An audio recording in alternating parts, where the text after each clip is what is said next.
Hey, my name is Brent, and welcome to a special episode of the Fallible Man podcast with Rahz Slaughter as a special guest. This episode is for parents of teens, teenagers, and those soon to be either. You see, in this episode, we're going to talk to parents and teenagers, so this would be a great episode to share with a teen in your life. Rahz shares communication tips, parenting tips, but he also shares how to become more resilient as you traverse your teenage years and how to build your confidence as a teenager, and so much more. Listen together with your teenager, and we'll talk directly to the teens in part of the show and to the parents in a different part of the episode. Check out this quote from Rahz, and let's get into it. If you just listen to this part of the segment of the podcast, what I want you to believe is that anything that you truly want to achieve in your life, you can. But here's what I don't want you to do. Do not buy anyone's limiting beliefs about what you can have, what you can do, or what you can become. Because their limiting beliefs don't have to become your story. You can be the author of your story, and it starts today in believing in yourself. Thank you.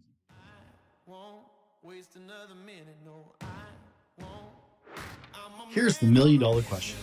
How do men like us reach our full potential, grow into the men we dream of being, while taking care of our responsibilities, working, being good husbands, fathers, and still take care of ourselves? Well, that's the big question. In this podcast, we'll help you answer those questions and more. My name is Brent, and welcome to the Fallible Man podcast. Welcome to the Fallible Man podcast, your home for all things man, husband, and father. Big shout out to Fallible Nation. That's our longtime listeners, and you're welcome to be part of that. And a warm welcome to our first-time listeners. Hey, we know there's a lot out there competing for your attention right now, and we are just honored that you would take the time to check it out and give us a chance. That means a lot to us that you're even trying it. And if you enjoy it, be sure and connect with me at The Fallible Man on Instagram or most other platforms. If you really enjoy it, share with a friend who would benefit from it or leave us a review on Apple Podcasts. That helps us reach out to more people. My name is Brent. Today, my special guest is motivational speaker, author, teen life coach, Rahz Slaughter. Rahz, welcome to The Fallible Man podcast. Wow. Thank you so much, Brent. Excited to be here. Excited to have this conversation. I'll figure that out in a minute. I just had to stop it before it fried the recording. All right. Rahz, we like to start the show a little lighter, a little easier. So how's your trivia? I don't know. We'll give it a shot. I don't know if that's my forte, but I'm willing to have some fun.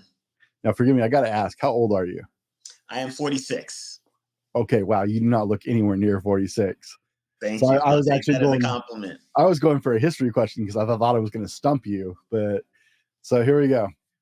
When was the Cuban Missile Crisis? Was it 1952, 1972, 1982, or 1962? Whew. Cuban Missile Crisis.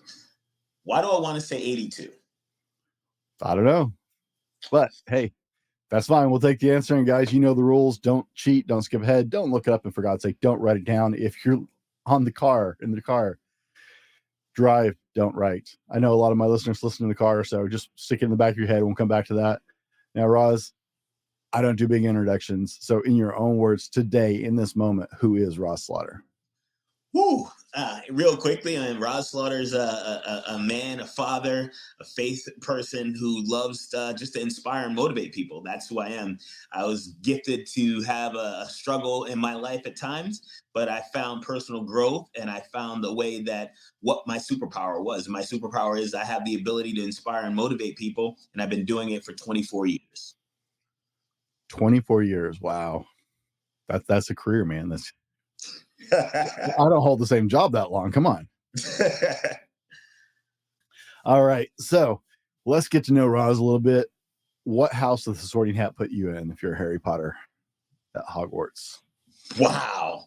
You're just throwing me there. Like, I am not. I need to. Can I phone a friend like my son? I am not a Harry Potter fan at all. I am the ultimate jock. Oh, that just makes it more interesting, right?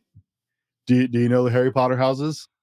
I do not know. I have the book. I have a book on my shelf that one of my clients who worked for the publishing house that published them originally, but I did not read it. Here, well, you know what? We have a unique opportunity today. We will phone a friend.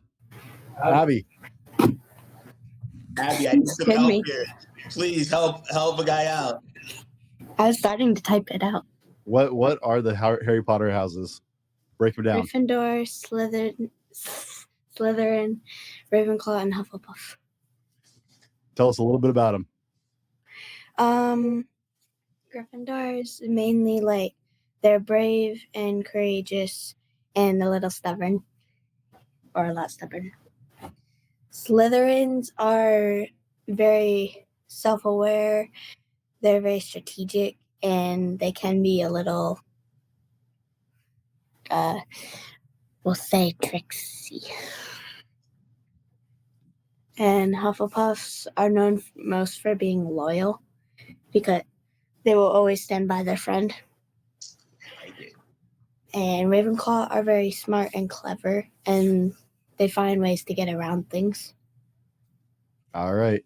There's your phone a friend. Thank you, Abby, for jumping on. She's listening in the background today while we're recording. There's your guide. So which house are you in? I am definitely in the loyal house. So I think that if there was something that would nail me to something, it's being loyal. I'm loyal to the core because I believe that that's one of my founding values. Excellent. If you could eat only one meal for the rest of your life, what would it be? Pizza. I'm originally from New York, so I love a big New York slice of pizza. Can't compare. I live in South Florida right now, and the pizza is nowhere near as good as New York. I've been in New York one time, and it was just passing through at the airport. Like I literally just had like a 10-minute layover, and I was like, New York. What do I know about you? I need a slice. I got to get a slice. Right? Absolutely. I jumped off my gate. There was a bathroom and a pizza place right across from my gate. So I ran in and hit the head and grabbed a big slice and a beer, which in New York, you can walk around the airport with that. That was cool. Yep. And so I grabbed a slice and a beer and went back in the line to get on my next plane. But it was like, okay, I've been to New York. I had a slice. I'm good. Boom. What would be your weapon of choice in the zombie apocalypse? Oh, man. I got it. I mean, I'm pretty handy with my Glock. So, I mean, I guess I would go with that. And then if I had hand-to-hand combat, I'd have to go with my trusty right-hand knife. Okay. I dig it. Hey, you go with tried and true, right? If Glock is where you're comfortable, that's where you go. I don't need to think about it. Exactly. No second guessing in the middle of a zombie attack. That's exactly. Bad. What purchase of $100 or less have you made in the last year that's the biggest impact on your life? Ooh, great questions, Brent. I have to say, I just got a new computer for my bike. And it was under $100, but it just changed the game where now I can monitor my speed, my heart rate, everything as I'm training. So it's been a game changer. So I'm not just guessing out there when I'm on the road by myself. That's cool. I didn't know you could put a computer on a bike. Yeah, it's a tiny little guy, but it lets me know my speed, lets me know my heart rate, all the key information to go long distance. Abby says, what the heck is a Glock? It's a kind of handgun, maybe. That's Uncle Ben's choice of handguns. She knows her uncle. Her uncle and I hang out and go shooting. And that's what Uncle Ben likes to shoot. There we go. Glock 19. What do people misunderstand about you the most? Ooh, that's another good one. I think people misunderstand that, although I am extremely passionate about goals and I'm focused on achieving, I'm also someone who just really likes to lay back and relax. So I know how to do both. On vacation, I am in super chill mode, but when it's time to produce, I'm all focused and ready to take action. Okay. Orange juice, pulp, some pulp, no pulp. No pulp. Absolutely no pulp. All right. Now, what is something everyone should know about you before we dig in today? I think that's something that a lot of people should know about me is that I was born with my right leg shorter than the other. I have no quadricep or hamstring on my right leg, so it's actually fixed at the knee and it doesn't move, and it has a 3.5-inch difference. And the reason I share that story is because I limped, and I've limped my whole life, but we all have different ways that we're going to be looking different on the exterior. But on the interior, we're all the same. We all have a heart. We all have faith. We all have our desires and wants and fears and aspirations. And I've used my leg as a way to show the world that it doesn't matter what the obstacles are in front of you. If you're willing to move forward, you can overcome them. All right. Guys, that's just a little bit about Rahz and getting to know who he is, why we're talking to him. We're going to do things just a little bit different today. As you saw, Abby jumped on, and that might confuse some of you guys. She doesn't jump on the show very often. Rahz works with parents and teenagers. So I thought it would be really cool to have a parent and teenager in the conversation. She's not going to ride the whole roller coaster with us, but she is in the background listening, and she may jump on again. We never know. In the next segment of the show, we're going to, like I said, we're doing things a little different today. Rahz and I are going to be talking directly to parents. That way, the show just flows and you guys don't have to worry about timestamps.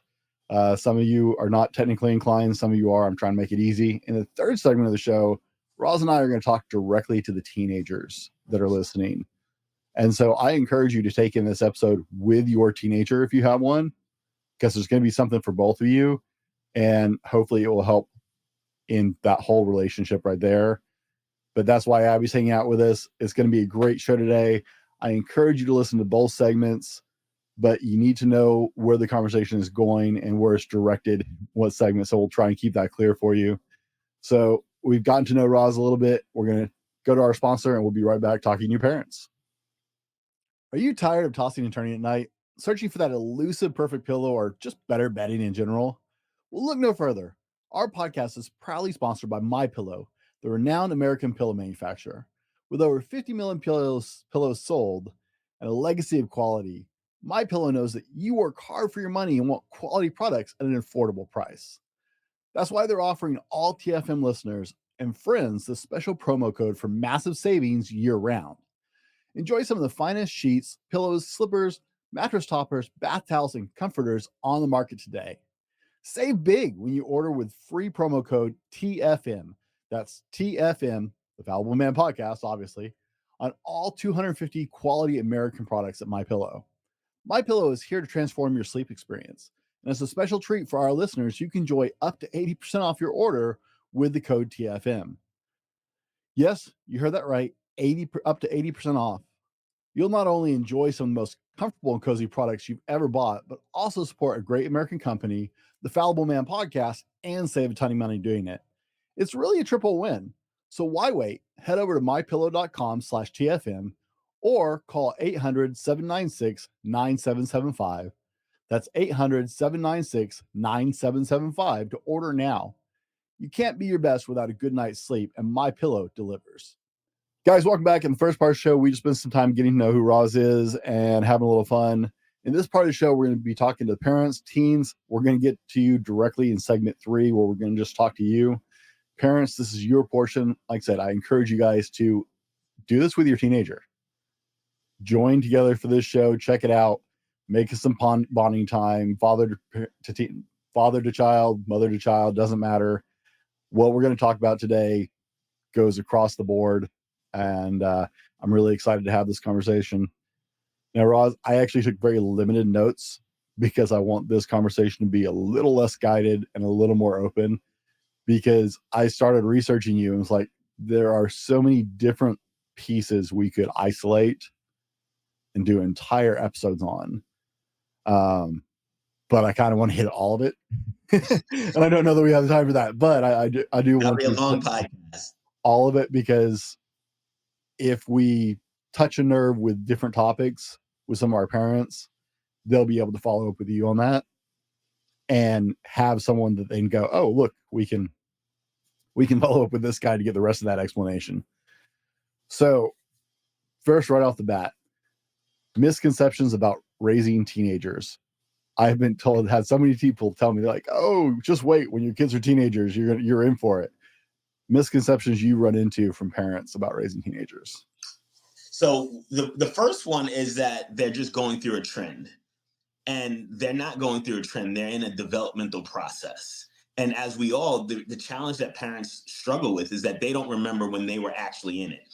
And we use a faulty memory to actually recall those moments. Oh, I was this way. Now, we've all heard our parents say, when I was going to school, I had no shoes and I had to walk up a mountain to get to school and it was 6 hours. Nobody did that, right? I mean, we all had our stories. But the facts are that these young people are going through a trend and they need your support.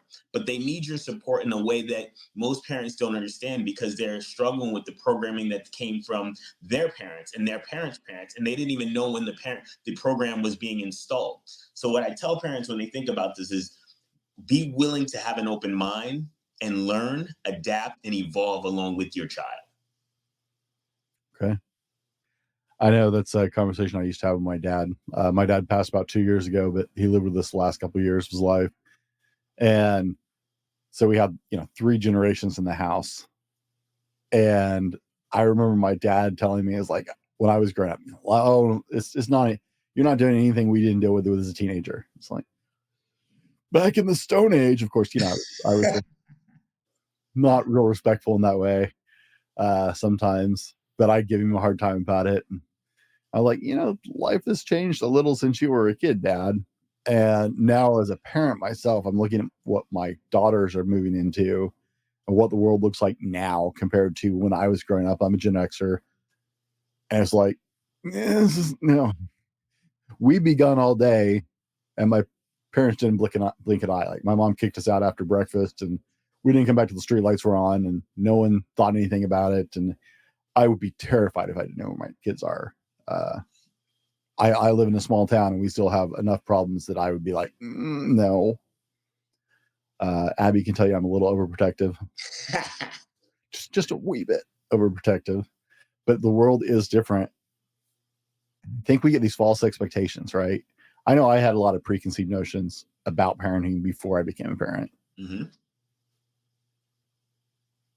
But I think the idea that it's just like when we were kids is derailing a lot of parents.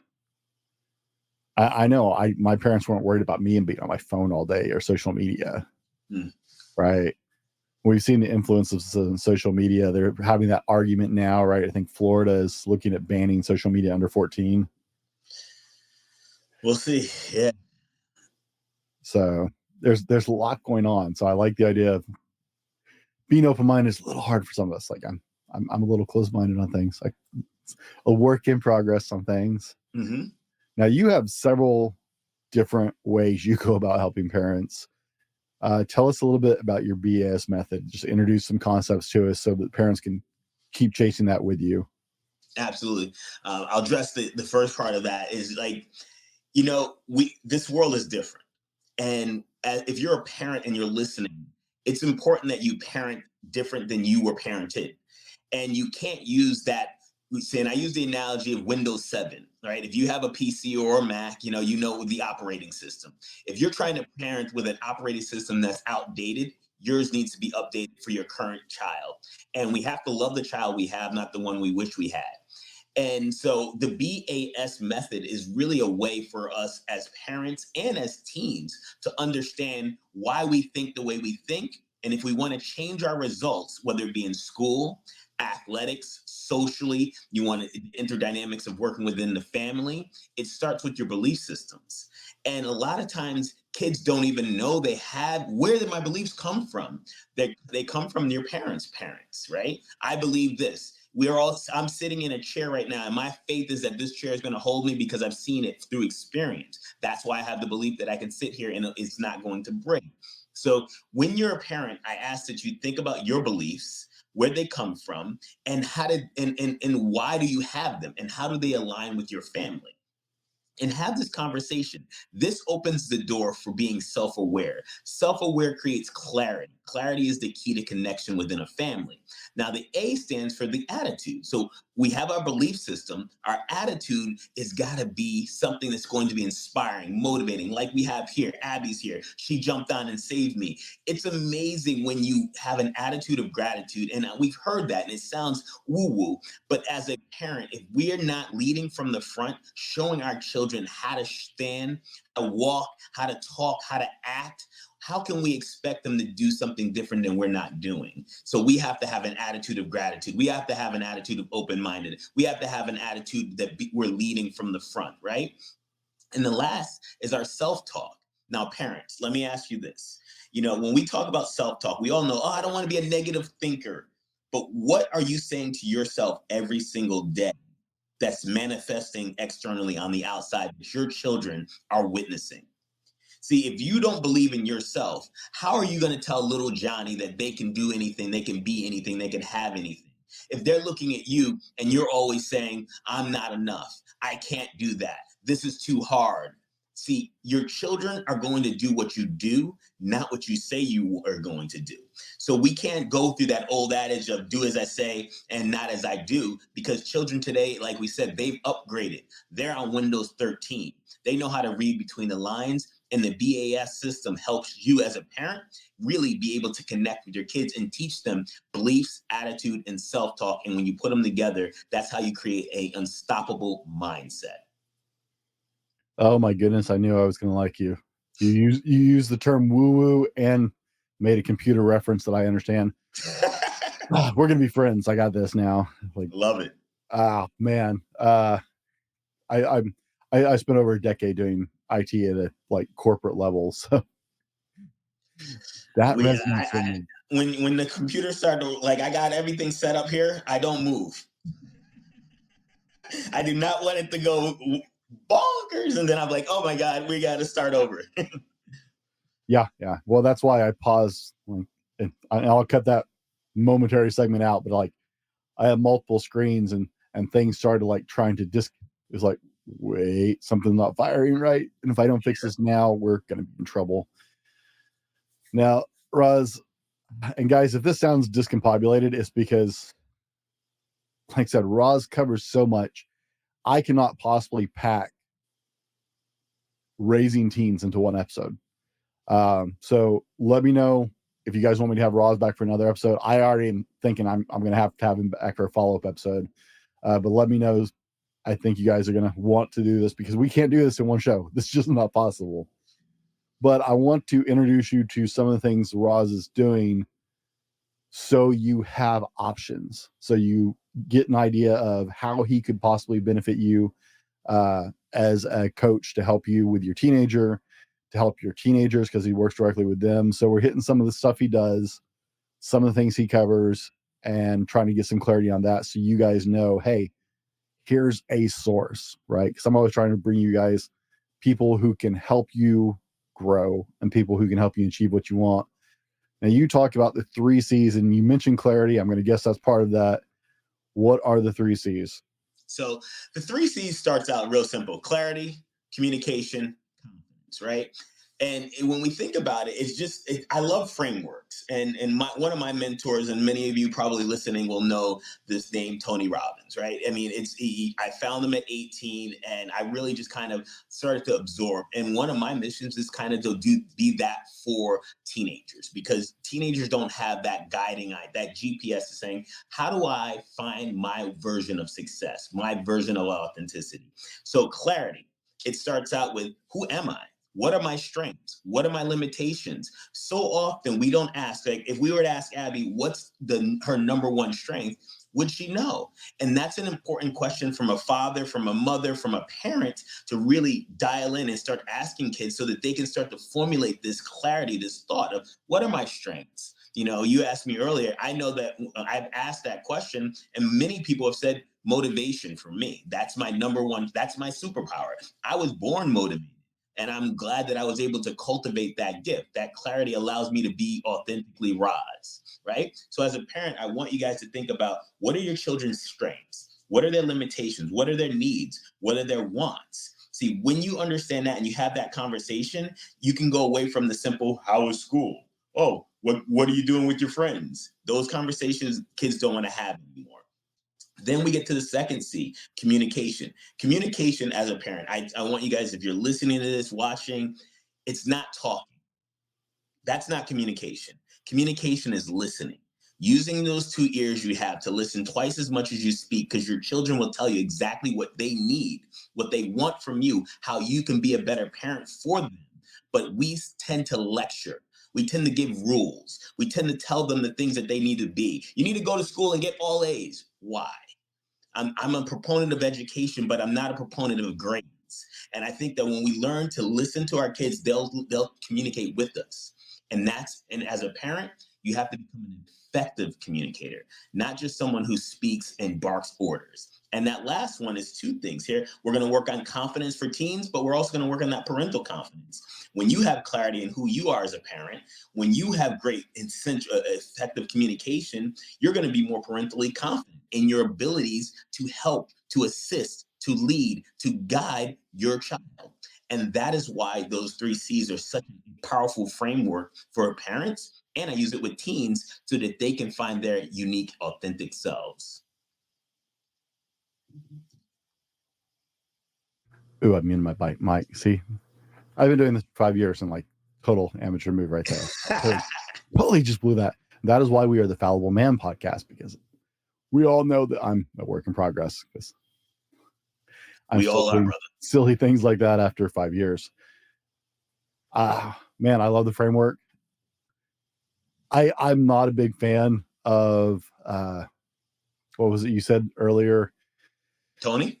No, woo-woo. You said woo-woo. It's attitude of gratitude, right? Catch slogans. I run into so many people who use big catchphrases. Mm-hmm. And I get it. It's because they're memorable, right?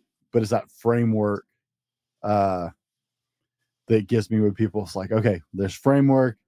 It's when people start to, and I understand why people do it. I'm not like if you ask me to like put something I do into like 3 consecutive C's or P's or pick a letter, I was trying to put together a program and it was like, I was trying to get it all into R's, like 4 R's. I got 3. I was like, woo, I got 3. I need 1 more. I'm like, ugh. I just never had, so I don't know if it's that, but I hate catchphrases, but I love that you have these sets of, this makes sense. This is the framework. It's all together. Guys, don't be an idiot like I am on stuff like this. Okay. The reason people have catchphrases, the reason people have, 3 C's and things like that is because it's easy to remember. And let's face it, you got enough on your brain. You don't need it to be hard. You don't need it to be difficult. You need clarity. And that comes with simplicity sometimes. I laugh because so many coaches are better at that kind of stuff than I am. Like, well, yeah, man, 3 C's. I didn't pick it because it was marketable. It was just really when I thought with the BAS method. It was when I was writing my book during COVID, and I was like, if I was 13, what would I need to know in order to be a young man who's going to navigate this world? And I started to do a little work, and I was like, my belief systems are screwed up. And my attitude, I look back at high school and I was just a little brat who was running around, didn't have any direction. And a lot of that was because I was saying crazy things to myself. And if I change that, I can change that process. Well, I tease you about it because what I don't want is our listeners to be, we all have those crazy little pet peeves, right? That kind of stuff drives me nuts. I don't know if it's, I was in the military for a short time. I don't know if it's the acronyms. I hate acronyms at this point. But right, we have little things that we nitpick as an excuse to not grow. Right. For me, things like, 3 C's or acronyms are a real turn off for me. And right, those slogans, guys, be smarter than that. You have an opportunity. We want to be better men. We want to be the fathers. That's why you're listening to this episode. Don't let little things hold you back from all the possibility. That's one of the mistakes I made for a lot of years of my life. I probably sabotaged my show actually because I hate social media. And so I've neglected my social media for years because I just despise social media. Right. I just don't enjoy it. I don't want to do it. It takes too much time to do it well. And so it's sabotaged me. I'm poking fun because this is something that drives me insane. But we do that sometimes when we're dealing with our kids, right? We all know we want to do that, but then we hem and haw because we're nervous about admitting that maybe we don't have it figured out, or maybe we have shortcomings as a parent, or we haven't quite put our thumb on it. Guys, don't look for an excuse. Don't give yourself excuses to miss out on this incredible conversation. It's hard to raise teenagers. It's absolutely difficult to raise kids. And let's admit it, because once they get to teenagers, people are terrified of teens. I don't know why. I think they're a lot of fun. My kids scared the crap out of me when they were young. That's the age that drove me crazy. But don't let those things, don't look for reasons. Don't let personal pet peeves get in the way. We've got some real good stuff going on today.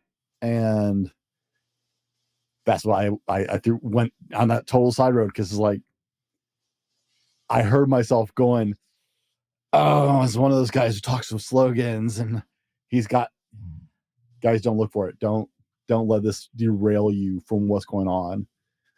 Let's talk about the personality parenting method.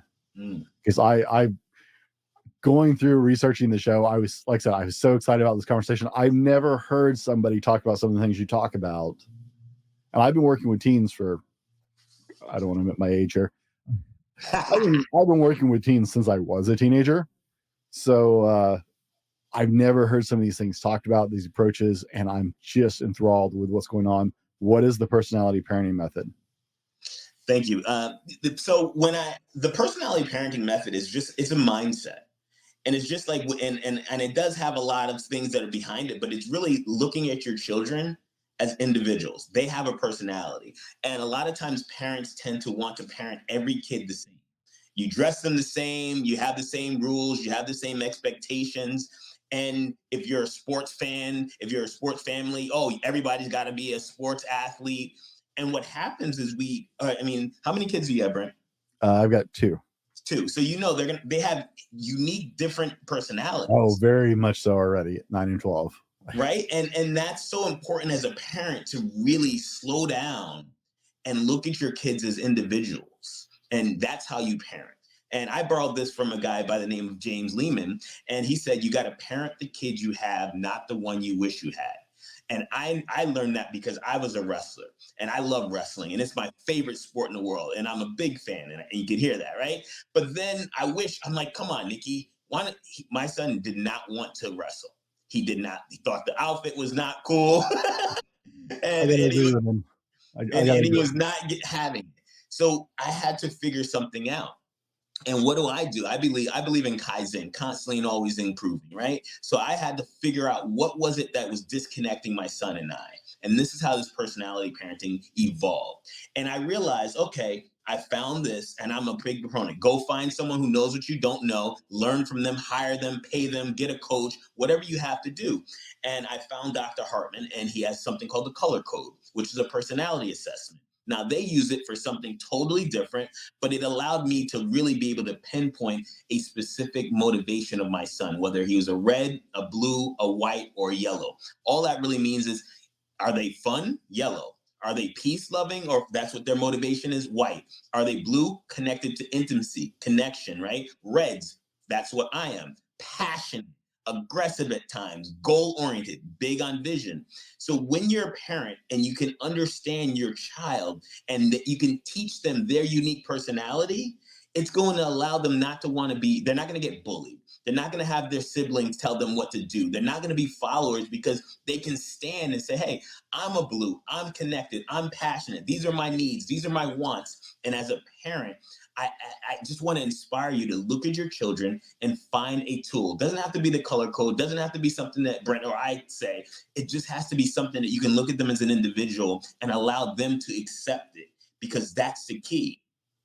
Abby's unique. She's different. She's special. She's hanging out with us, listening to this. The key here is parenting through personality, letting your kids tell you how they need to be parented, and then listening and following through on that. And that's what the color code has allowed me to do with my clients. Is it really dials in, and now parents are no longer navigating teenhood blindly. They have a tool, a resource that they can fall back on. And now it really helps the parent and the teen really connect and communicate. I'm a big fan of personality assessments. I think you can learn a lot from those. I think I had a job interview actually hit me with the color code one once. I'd never even seen it before. Mm-hmm. They're asking all these questions, and then when I got to the interview, they're like, "Oh yeah, well you're red and this," and I'm like, "I have no idea what the hell you're talking about. That doesn't make any sense to me." They're like, "Oh, it's a personality thing." I'm like, "Okay, I'm gonna have to look that one up when I get home because I never heard of it before." But I think there's a lot to be learned. Uh, I do that a lot with relationship coaching for men. It's like, Mm-hmm. where do your love languages fall? Where does your personality fall? Right. Let's figure out what kind of communicator we are. Give us some base to work off of. So it makes sense to do it with teens. I actually probably did, I think, my first personality exam when I was 13 or 14. Mm-hmm. But I think we did one and it was like lion, otter, beaver, golden retriever. Okay. This doesn't make any sense, but sure. Yep. They're powerful.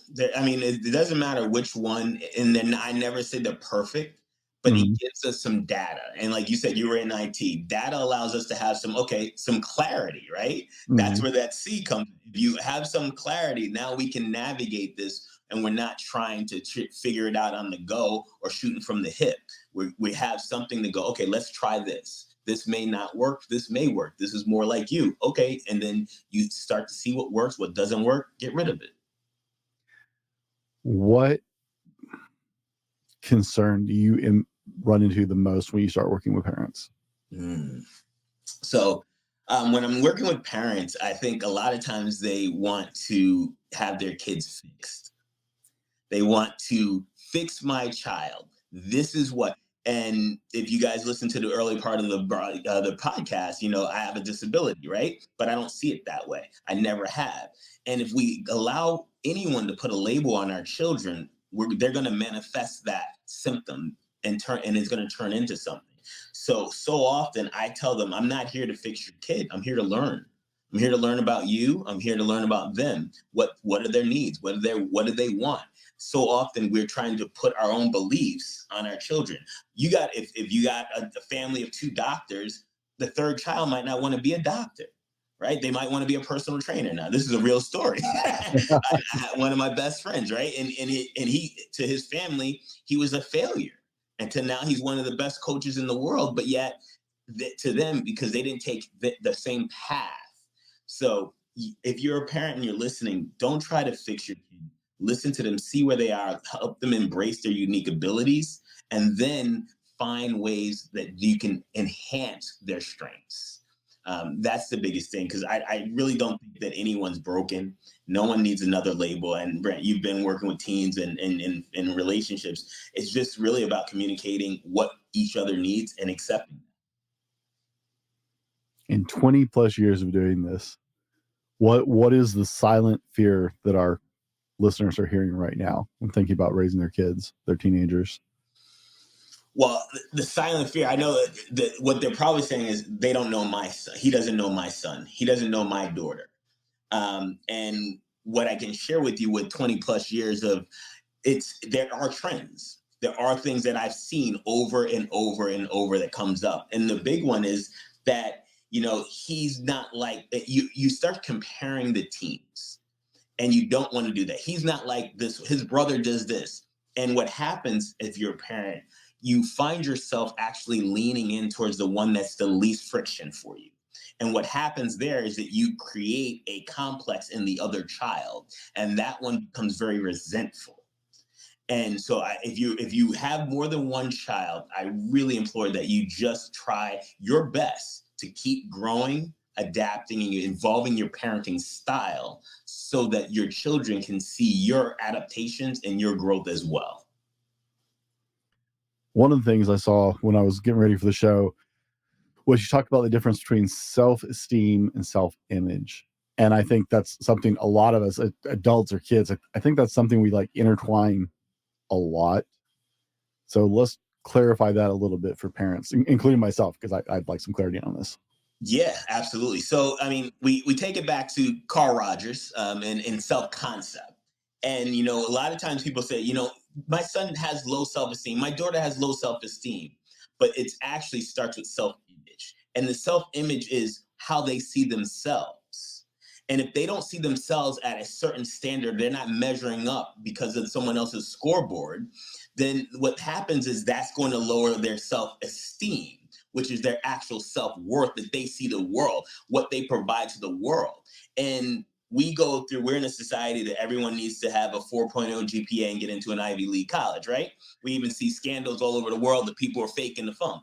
So I don't think we need to have that. Parents, we need to assess our beliefs about our children, because if you want their self-image to really flourish, how they see themselves, you have to use positive reinforcement. And I'm not saying overpraise, not like if little Johnny ties his sneaker and he's 12, no, he doesn't get a high five for that. But what he does, but when he does something, oh, I made my own breakfast. That's great. You didn't burn the kitchen down. Keep it going. So that's really what we want to focus on. Once we get that self-image to raise up, because they see themselves, they walk with their shoulders back. Look at their body language. And then you'll see their self-image, because how they see the world. You know what? You're really smart at math. Abby, you really know were able on the spot to speak. That's great. Your clarity in explaining something to Roz, who didn't know anything about that book, is so powerful. And then it leads to the last part. Once we have our self-image, our self-esteem, our ideal self. See, if we can't see ourselves in a light in the present, how are we going to have a future vision of what we can be, what we can do, or what we can have? So often you see, like, I know when I was a kid, I wanted to be a lawyer. I had no clue what that meant. Absolutely would never wanted to be a lawyer, but someone told me that was a profession, so I thought that's what I wanted to be. I saw the smile that it made that person who told me it, and that's what I wanted to be. We have to be careful in guarding what we try to our children to aspire to be, allow them to evolve in what they want to be and what they can be. All right. Guys, we've been focusing on just a little bit for you parents out there.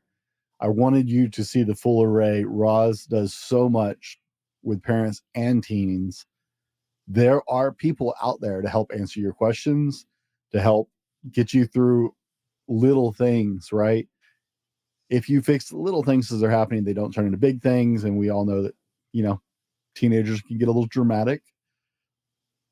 Rightly so, because we tend to get a little dramatic when we start dealing with them and escalate the situation sometimes.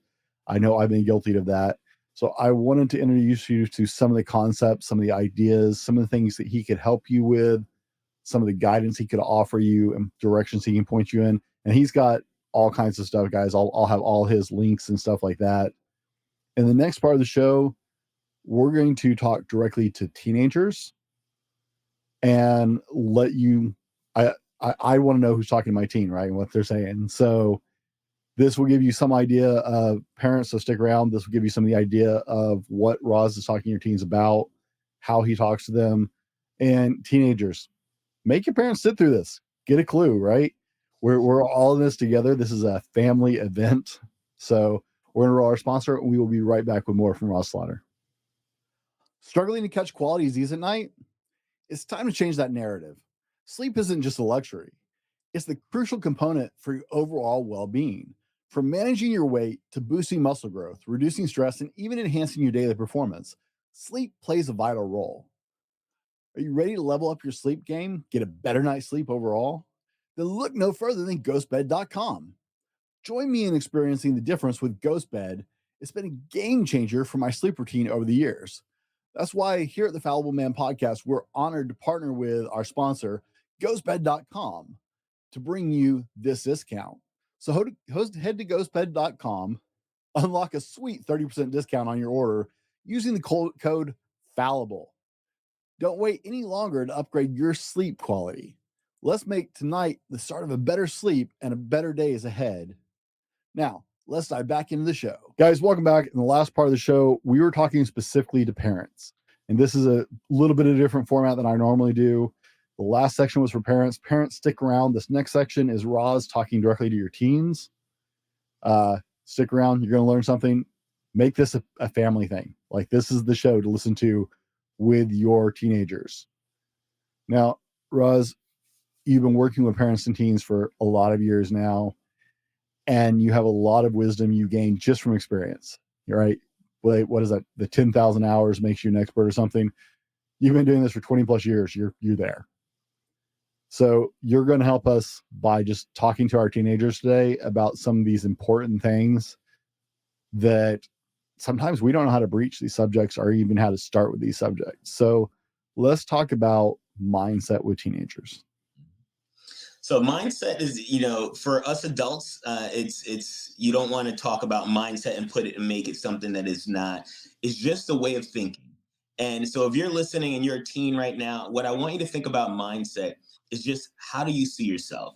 And the best way that you can actually start developing your mindset is to take yourself, go into your bathroom, look in the mirror, put your hands on your hips, feet shoulder width apart, and just stare at yourself for 30 seconds to 60 seconds. And then I want you to think, what do you see? What do you like? What are some of the attributes of yourself that you really are proud of? Oh, I like my eyebrows. I like my smile. And then those are the things I want you to really focus on, because so often we focus on the negative things that we don't like about ourselves. And those things just keep getting bigger and bigger and overwhelming us. And that is why we have a mindset that's not conducive to us feeling good about ourselves, having confidence, being willing to raise our hand in class and not be afraid that we are going to be ridiculed, criticized, or judged. Mindset is just your ability to understand your beliefs. What do you believe about yourself? Your attitude, how you feel. Are you positive about yourself? And the last thing is the self-talk. Are you saying things to yourself that's going to lift you up, empower, or disempower? If you're saying things like, I'm not smart enough, I'm not tall enough, my body isn't the right shape, you're not going to have a mindset that's going to allow you to love yourself. And that is what we want you to focus on. As a teen, you're going through a process and we want you to evolve into your best self, but it starts with loving yourself in the present moment. There we go. Meaning things.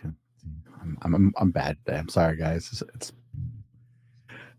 I'm not this normally disjointed. My brain is just not on. I have not had enough caffeine yet. I love that, because mindset is one of those things, like we hear other people talk about it. Like if you're on social media, you see people talking about mindset all the time. And most of the time you're just like, whatever, right? It's a hot word. It's popular to talk about right now, but what does it actually mean? How does that break down? And I love that explanation of it, because that's a way better explanation than most people give. Let's talk about resilience. I love to talk about resilience, and I know how incredibly important it is. We've all learned that in the last several years with the changes in the world. But we've all had our resilience tested. So for teenagers, how do they start to build some resilience in their life? So if you're a teen and you're listening, watching, what I want you to realize is that resilience comes from experience. You have to go through something so that you can actually learn from it, and then you can adapt and evolve into what you can do later. But I want you to realize that so often as teens, you think the world is this present challenge, this present problem that you're experiencing is the biggest thing since sliced bread. It isn't. And your worst day will become your best day tomorrow, because you're going to get through it. So it's all, and when we talked about mindset, it's just about seeing where you're going and go, okay, if I want to be resilient, I just got to take one more step. And I'll give a quick story, because if you were listening earlier, my right leg is shorter than the other. I've been told my entire life that I can't do things. I won't be an athlete. So what did I do? I started bodybuilding. I was told that I wouldn't be able to perform in sports. So I became one of the best wrestlers in my school. I don't tell you that to impress upon you. What I'm telling you that is because when someone told me I couldn't, I decided that I must. And that is how you create resilience. When someone tells you you're not smart enough, spend a little bit more time on that math homework. Be willing to work a little bit harder. Be willing to do a little bit more than the other student, your brother, your cousin, your friend. And that is how you start to build resilience. Because once you get a little momentum and you get a little success, you're going to want a little bit more. You're going to want a little bit more. And then you'll have your own blueprint to building resilience. Excellent advice. I like that. Communication. Oh, teenagers. Mm-hmm. Now this comes from a place of love. Like I was worked with teenagers. I was a youth minister for a lot of years. I still actually run a youth program every year. It's a 3-day event where we have 150 to 200 teenagers there for 3 days. It's the only thing I'm still doing specifically with teens, but I've been a part of that now for 18 plus years. And I truly love teenagers. And one of the biggest frustrations for me, not as just as a father, but also as an adult who's worked with teenagers, is teens, you don't like to communicate with us when something's bothering you, when you're having a good day or a bad day, right? I don't know what it is about. And like, I thought about it as an adult, like looking back at when I was a teenager, like, why did I shut down and not communicate? I told Roz when we started the show, my daughter has been on listening. We just got back. She likes to go on morning walks. I like to because I need to because I'm a little too chubby in the middle. She likes to because it's time with dad. She likes to get out and move in the morning, and we talk the entire time. We'll walk 2 to 3 miles, and that's when Abby gets my undivided attention and can talk to me. And I love as a parent, teenagers, I'm telling you, I love when my children talk to me, when they confide in me, when they communicate with me, tell me what they're thinking, what they're feeling, what's going on. I don't know why teens tend to shut down and stop that. So, Roz, when it comes to communication, what do you talk to teens about? How do you help them with that? This is a great one. So first, it's about being vulnerable. And the reason that teens shut down, in my opinion, is that they fear someone's judgment, ridicule, something's that going to come if they're not confident in their ability to transmute their energy, their message to their parents in a way that's not going to give them a negative result. So they're avoiding that. But what I will tell you, if you're a teen, test this. Try opening up to your parents. They want to listen. Like Brent was saying, they want to be there for you. And if you build that trust and start with something small, tell them about a friend, tell them about something that happened at school, tell them about a fear you have, tell them about something that you aspire that they don't even know. Maybe there's like, you know what, I want to start painting. They didn't know that you had a latent talent or desire to actually want to do these things. And then test the water and see what their response is to it. Because a lot of teens struggle with communication because they become very reactive as opposed to being responsive. If a parent says to them, "Where are you going?" they tense up because they want to have independence. They want to have that freedom. But the question is valid as a parent. So I'll ask you, teens, if you want to improve your communication, be vulnerable. Second thing I want you to do, test some vulnerability with your parents. And the last thing, give your parents a little bit of grace because they're learning how to parent you as well. If you give them a little bit of grace and say, hey, you know what? We're both going through something. We're all going through this together. We're learning. That it'll make your communication that much easier with them. I'm going to add to that just because it's my show. I'm going to add to that because this is something I've tried to teach my daughters to do. Ask for their time and attention. Ask your parents. Convey that you want to communicate with them. Because a lot of times we start thinking it's like, oh, they got their own life. And we get that dad. And, you do that long enough, we start thinking you don't really want us to talk to you. Right? We don't know how to respond to that. And so we start thinking is, well, obviously right now they don't really need me or they don't. If you want to communicate with us, ask to communicate with us. Convey that. That's the first step in that vulnerability is saying, hey, dad, mom, can I have 10 minutes tonight? No phones, no TV. I want to talk to you. Right. I have taught my daughters because I work from home. My studio is in my house. And I've taught my daughters to come and try and get my attention. And my response, if I'm in the middle of something, is give me 3 minutes. I got to finish what I'm doing because I can't totally break flow. But give me 3 minutes or give me 5 minutes to finish this because I don't want to half listen to them. I want to look you in the eye. I want to look you face to face and hear what you're saying and not be distracted by what I'm doing. And if I do this in the middle, I'm going to split my attention. It's not going to go well. So tell us you want your time. Yeah, great tip.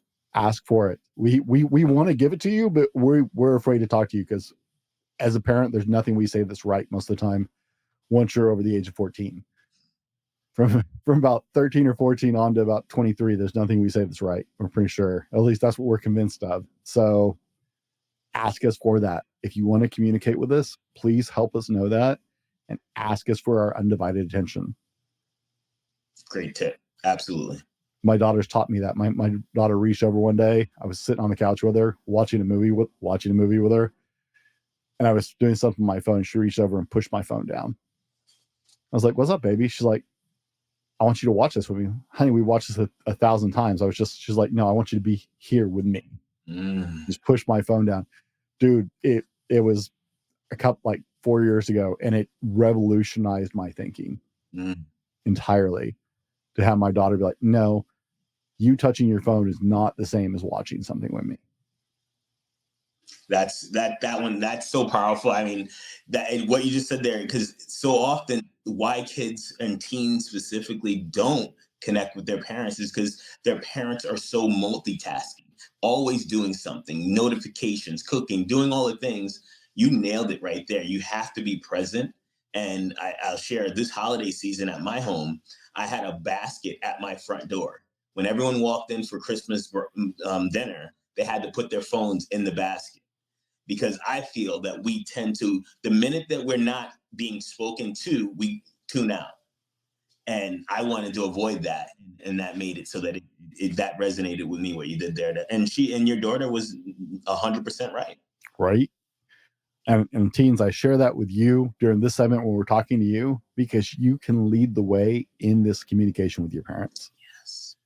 You Absolutely. are absolutely powerful and capable to lead the way to have better communication and better relationship with your parents. You can lead that. We'd be thrilled for you to drag us along, kicking and screaming, really. For sure. Confidence. How do you deal in a world of Instagram and everybody's best moments immortalized with filters and all kinds of fake? I'm terrified, honestly, as a parent of my children growing up in this age, because so much of everything on their screen is fake, especially as we're moving into AI, right? What advice do you have for teens on dealing with their confidence? So if you feel that you first and foremost, I want you you have to get some information. Ask yourself, on a scale of 1 to 10, how confident am I? And that number 10 being you're super confident, you walk in the room, shoulders back, you feel great about yourself.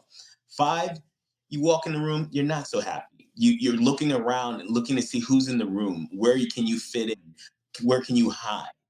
Now you understand that scale of 1 to 10. Ask yourself, how can I improve it just 1 or 2 points? What is the action that I need to do? Here's the action. I want you to be intentional. And what I do is find someone who looks the way you want, walks the way you want, speaks the way you want, and observe them and look at them and say, hey, what are they doing that I like? Can I adapt that to make it myself? So you're not trying to copy. You're not trying to be a carbon copy of someone else. You're looking at them. If Brent has a great podcast here and I want to, okay, how can I set up my screen? How can I have a light behind me? These are the things. And then you adapt so that it fits you. And you start with something small. You want to have micro wins, which will turn into your ultimate confidence. Being intentional means that you're willing to work on it. If I want to be a better athlete, I have to be a better athlete. I have to do the sport. If I want to lift bigger, I want to be stronger, I have to lift the weights. Being confident isn't something that everyone's born with, but it is a learnable skill. And that is my first rule for being confident. Okay, now we definitely have to talk. We talked to parents about self-worth and self-esteem. Now let's talk to teenagers about their self-worth, their self-esteem. How do they build that up in a positive way? I love that. Now, this is where this brain is a little funny, but yes, I do believe in affirmations. I believe in programming the mind to believe what we want to achieve. And in order to do that, you have to find, and I'd say write 5 things down. First of all, what am I capable of? So I want you to write down, what are you capable of? I am capable of doing X, right? I'm capable of being a great student. I am capable of being an all-star basketball player. I'm capable of being the best brother, sisters, whatever that is you want. And I want you to say that over and over to yourself. I like myself. I like myself. I like myself. I like my smile. Find that one thing that you know that's unique and special about you and really embed it into your mind and consistently think about that. Now, here's the action. I want you to take out Post-its or a piece of paper and put those things on your wall. So, because the first thing you get when you wake up in the morning, you want to see something that's going to be inspiring, empowering of you. I do this with a lot of my students, and they come up with 5 affirmations that they can say the first thing in the morning and right before they go to bed. It's called programming. If you program your mind to think a certain way, you're going to feel a certain way. You're going to create new actions. Those new actions will give you a new result. So here's the thing. If you are a teen listening to this and you want to improve your self-image, you have to start by being intentional and programming your mind. I am capable. I am able to do X, Y, and Z. And you do that often enough. And here's how long: 21 days. I want you to try it for 21 to 30 days. That's 3 weeks to a month. Give it a shot and tell us exactly what your results are. How do you feel about yourself? And then you retest yourself on a scale of 1 to 10. Where are you now? See, I can't take you from a 5 to a 10 in a month, but I can take you from a 5 to a 6 to a 7 through putting the steps in that necessarily are going to get you the result you want. Now, guys, if you're getting something out of this, if we're having a good conversation here and you want to see more of it, share this with other parents or teens that need to hear it. That's the most important thing you can do. Okay, I'd love for you to leave us a review or tell us we did a good job or yay. Share this with a parent or teen that needs to hear it. That's the most valuable thing you can do with this show if you're getting something out of it. Let me know if Roz and I need to have a follow-up conversation. We can deep dive into one of these topics or any one of them. Tell us about that because we want you to get the most out of this. Roz, we got parents, we got teens all listening right now. What are the first 3 steps that they can implement to start to build a better relationship together? First step in building a better relationship is scheduling a family meeting. Here's why. You want to have this meeting and you use a talking stick. And the talking stick allows the person who's holding the stick, and it could be anything, but whatever that symbol is, they are the ones that speak. And everyone else has to listen. And everyone gets to speak. And during this meeting, everyone's going to talk about what they need the family to be more of, what they would love the family to evolve into. This is going to allow to get everything out on the table. And then after we do that, I want you to take an exercise. And I want you guys to spend individual quality time. Mom, dad with the daughter, son, so on and so forth. And like you were saying, Brent, you have to have this intention. This time has to be uninterrupted. It can't be like doing something else, taking calls for work, nothing like that. Just mommy, daughter, dad, so on and so forth. Why that's important? Because we need to reconnect that passion of family again. And that is so often lost because we're so busy. We're online, we're doing things, we're making things happen. And the last thing I want you guys to do is self-care. I want you to spend 30 minutes every week. Yes, every week. I pick Sunday just to reflect. It's time for you to be with yourself. Teens, you can start to do this. Journal. Parents, you can do this. Get a journal. What was the wins this week? What were some of the challenges? And what would you like to change in the coming week? If you do this consistently, you're going to see your growth. You're going to see your connection. And most importantly, you're going to see your family elevate their connection together. Awesome. What is next for Rahz Slaughter? Any big projects coming up? Yeah. Oh, wow. I mean, like I said, I'm a red for those who are going to follow and learn about the color code. I've always got a goal in something. Right now, I'm excited that on Saturday, when this comes out, but this will be April 6th on Saturday, I'll be riding 100 miles for MS. So I'm getting on a bike, and for 8 hours, I'll be pedaling away. But right after that, I'm looking for my next big race. And it's something that I want to do for teen boys who don't have a father. So I'm putting something together, and I might reach out to you and get some information and some assistance as well. 100 miles. Wow. my legs are hurting just thinking about that. Where is the best place for people to connect with you?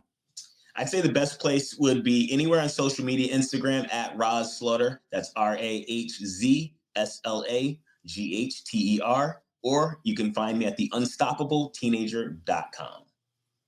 And guys, we'll have, of course, all his information, all the links down below. I want to make sure you can connect with Roz. And if this is something, if Roz can help you and your family grow in this tumultuous time that people are very uncomfortable with, I don't understand what the big deal about raising teenagers is, but like I hear everybody panic about it. It always makes me laugh. People, I've heard it since my kids were born. It's like, just wait till they're teenagers. It's like, do you understand? I worked with teenagers for 20 years. They're some of my favorite people. Teenagers, I can at least communicate with. Absolutely. When they were little, like babies, drove me insane because like I fed you, you're clean, I don't understand, I'm holding you, and you're upset. You can't tell me why. And it was, as a dad, it was so frustrating. Teenagers, like I love my 12-year-old. I love both my kids, but they're at that age where they're starting to be able to communicate what they're thinking and what's going on, and what's bothering them. Abby and I were walking this morning, and it's just like, my heel's hurting. It's like, did you lace your shoes up right? I mean, we can have this conversation, right, to fix the problem. And I'm all about fixing problems. So for me, that's a point. Now, and I know everybody on was totally worried about when the Cuban Missile Crisis was, because none of you paid attention in history class. You guessed 1982. The answer was 1962, a little before us. Yes. I know all of you were just starved for that. Out of all this, that was no, it wasn't. It was not the important takeaway. The important takeaway was none of us paid attention in history class. Roz, wrap us out. If the teens and adults, because I don't always get a lot of teenagers on here, I'm hoping that my main listenership will bring their teens into this with them. But we got teens and adults right now. If they heard nothing else we said today, what do you want them to hear before we go? If you just listen to this part of the segment of the podcast, what I want you to believe is that anything that you truly want to achieve in your life, you can. But here's what I don't want you to do. Do not buy anyone's limiting beliefs about what you can have, what you can do, or what you can become. Because their limiting beliefs don't have to become your story. You can be the author of your story, and it starts today in believing in yourself. Thank you.